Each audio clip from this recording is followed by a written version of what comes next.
はい、ということで、今回もやってきました、ひろきです。今日のテーマはですね、ちょっと、笑えないけど、笑えちゃう、ゲイあるある。題して、恋人にお金を貸したら帰ってこなかった事件簿。これ、恋愛と ATM の境界線、どこにあると思いますか？そう、愛の終わりイコール債権放棄。今回もですね、僕の元に届いた DM にね、答えていくんですけども、今回の DM 主さんはね、20万ぐらい言ってますね。20万あったらハワイ行けちゃうよ。家賃2ヶ月分ぐらい払えちゃったりするよ。推しにスパチャ爆投げできるよ。それ、なんと全部一人の彼氏に聞いたそうです。ということで、早速行ってみよう。ひろきさん、こんばんは。こんばんは。東京在住20代半ばのゲイです。相談させてください。僕には去年から付き合っていた同世代の彼氏がいました。彼は地方出身で、夢を追いかけて東京に出てきていて、最初は支えてあげたいと思う気持ちが大きかったんです。でも、付き合いが深くなるにつれて、ちょっとずつお金を貸してほしいと頼まれるようになりました。最初は数千円とか、飲み会の帰りのタクシー代とかですぐ返すからと言われて、でも気づいたら総額20万くらい貸してました。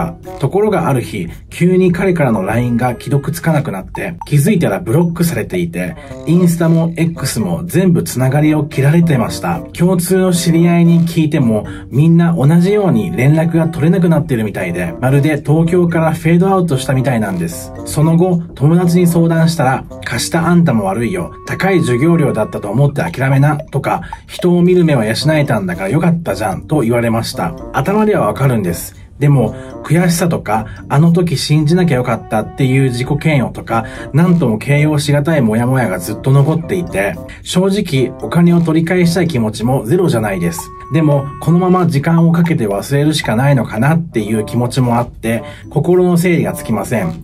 ひろきさんなら、この気持ちどう整理しますか？という DM をいただきました。しかも相手は突然ブロック？ SNS も消える？いや、これさ、失恋じゃなくて夜逃げだよ。しかもさ、共通の友達もみんな連絡取れないってさ、完全に蒸発じゃん、それ。もはやさ、恋人じゃなくてさ、債務者だから、それ。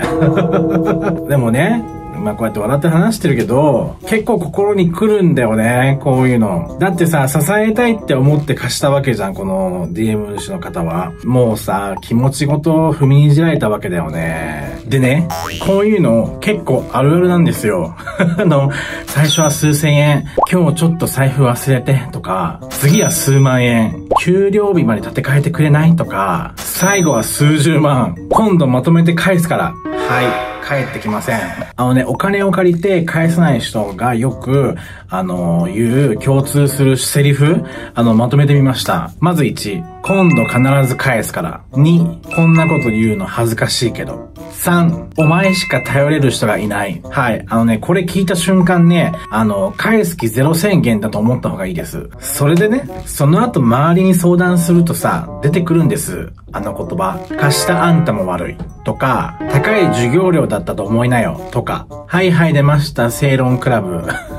こういうこと言ってくる奴らって、例えばね、マジの火事現場で、水まけよって言ってくるようなタイプ。いや、わかってるんですよ。わかってるんです。はい。こっちは灰になってんだからさ、説教で水ぶっかけんなよって。そう、僕もね、全く同じ経験がある。そう、昔付き合ってた人に、お金を貸して、帰ってこなかったこと。しかも、この DM 主の方が貸した同じ額20万。それでね、僕も言われました、同じこと。人を見る目がなかったね、とか。もうね、その瞬間超ムカついて、心の中でこう叫んだ。てめえに何がわかんだよ、ブス。20万を失った人間の前で、涼しい顔して正論語んなってもう。だってね、この DM 主さんも多分同じだと思うんだけど、まあさ、好きだからとかさ、信じたいからっていう気持ちで貸したわけじゃん。貸したわけなんです。それをさ、間違いだったって言われたら、優しさごとゴミ箱行きにされた気持ちになるよね。正論ってほんと残酷。救うどころか、えぐる。もうさっき言ったように僕もね、同じように20万来ました。で、最初は、さ、なんだろうな、応援のつもり、頑張ってる姿をさ、支えたかったとかさ、まあそういう感じだったと思うんだけど、でも気づけばさ、僕の財布がさ、生活費の ATM になってたみたいな感じでした。で、突然ブロック。あの画面のさ、このユーザーは存在しませんっていうあの画面。もう心がスッと冷える。お金もさ、信じた気持ちもさ、一瞬で蒸発って、こういうことかって感じだよね。んでさ、その後にやってくんのがさ、貸したあんたが悪いっていうあの嵐。その言葉が僕一番ムカついた。だってさ、貸したことよりもさ、信じた気持ちを否定されたことが本当に悔しかったよね、その時はね。だからこの DM 主さんの方が抱いたもやもや、すげえわかる。お金をさ、失った悔しさとかよりも、信じた自分を馬鹿にされた感覚っていうのかな。これがさ、一番心に刺さったりするんだよね。優しさをさ、差し出したらさ、帰ってきたのは裏切りで、周りからはお前が悪い。もうさ、二重のダメージでさ、もやもやなんか消えるわけがないよね。ただ、もうここからは学びに変えるしかない。僕がその後決めた鉄則っていうのがあって、貸すイコール上げてもいいと思える金額までっていうことだった。これをね、守るだけで心はだいぶ、なんだろうな、平和になる気がする。だってさ、1000円とか1万円とかだったらさ、まだ笑えるの。まだね。でもね、20万は笑えない。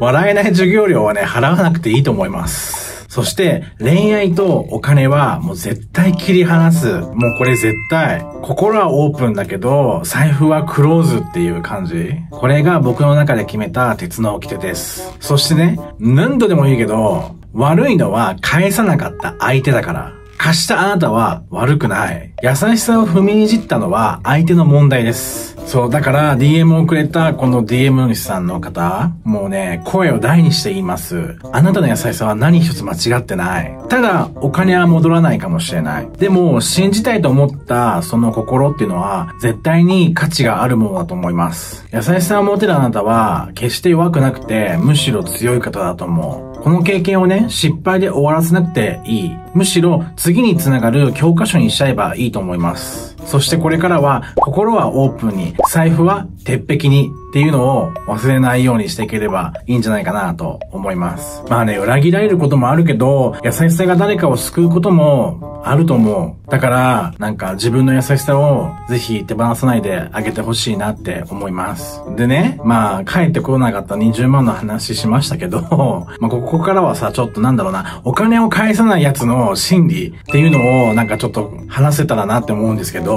いるんじゃないですか？この動画見てる方でもね、お金貸して帰ってこなかった方、いらっしゃるんじゃないでしょうか。そしてね、借りて返さないやつ、返してマジで返してあげて、本当に。まあこういうのって返してもらえなかった人ならさ、一度は思うと思うんですよ。なんで返さないのって。罪悪感ないのって。まあね、ちょっとね、その返さないやつのその心理みたいなのちょっと語っていこうと思うんですけど、まず最初ね、その1、借りたイコールもらったって勘違いしている。まず代表的なのが、まあ借りたイコールもらったっていう謎のルールで、それで生きてるタイプの人。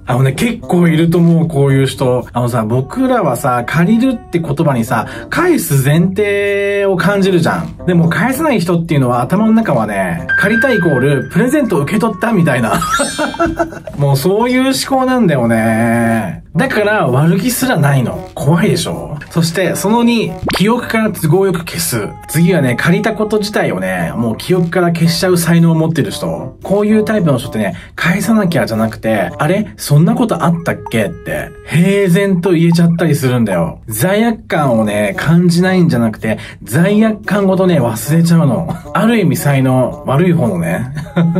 そして、その3、自分は被害者モード。俺だって苦しいんだって被害者面するやつ。これも結構いる。お金返せないのは俺のせいじゃない。環境のせいにしちゃうやつとかもいるよね。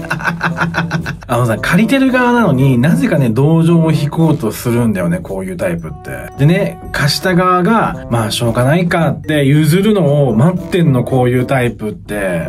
ある意味ね、ずる賢いのかな。そして、その4、人間関係リセット型。もう最後は返すぐらいなら人間関係丸ごとブロック切るやつ。もう開き直ってブロック。20万で円消えるんだったら安いでしょって自分に都合よく正当化してるやつ。いや、高えよ。大金です、20万は。そう。以上4つでした。もうね、だからね、なんだろうな、お金を返さない人って罪悪感とかがないんじゃなくって、最初から返す気がないか、都合よく忘れるか、関係ごと消すか、いずれにしても僕たちが想像するその常識のラインで考えちゃ絶対ダメ。つまりね、彼らの脳内っていうのは借金イコール債務じゃなくてラッキーギフトなんです。これをね、一言でまとめると、返さない奴は返さないようにできてる。これにつきます。返さない奴は返さないようにできてる。はい、ということで、今回の動画はいかがだったでしょうか？今日はね、お金を貸したら返ってこなかったという、切ないけど、なんか笑えちゃうゲイあるあるを、についてお送りしました。改めて伝えたいのは、悪いのは返さなかった相手であって、貸したあなたの優しさじゃないってこと。信じたいって思った気持ちは間違いじゃないんです。